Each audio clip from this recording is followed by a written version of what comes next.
ఇప్పుడు గవర్నర్ గారు ఇచ్చే అనుమతి నుంచి తప్పించుకోవడానికి ఢిల్లీ చుట్టూతో చక్కర్లు కొడుతున్నాడు.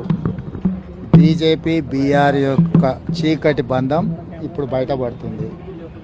అతను అధికారంలో ఉన్నప్పుడు పాల్పడ్డ అవినీతికి సంబంధించి విచారణ మొదలైంది. ఆ విచారణకు జవాబు చెప్పకుండా ఎదురుదాడి చేయాలనుకుంటున్నాడు.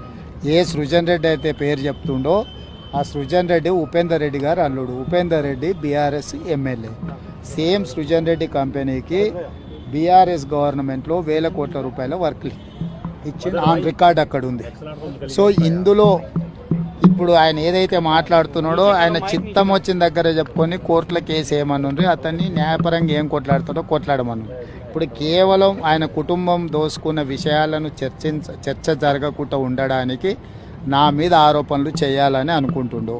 తెలంగాణ రాష్ట్రంలో ఆంధ్రప్రదేశ్లో ఏ రెడ్డి అయినా నాకు ఏదో రకంగా దూర బంధువు దగ్గర బంధువు అవుతాడు. రెడ్డిలు అయినంత మాత్రాన నా బంధువులను లేకపోతే నేను వర్కులు ఇచ్చినాను ఇప్పుడు అతను చెప్తున్నట్టు ఆ టెండర్లా లేదనుంటే అతను లీగల్ ఫైట్ చేయని అని ఎవరొద్దు అంటున్నారు.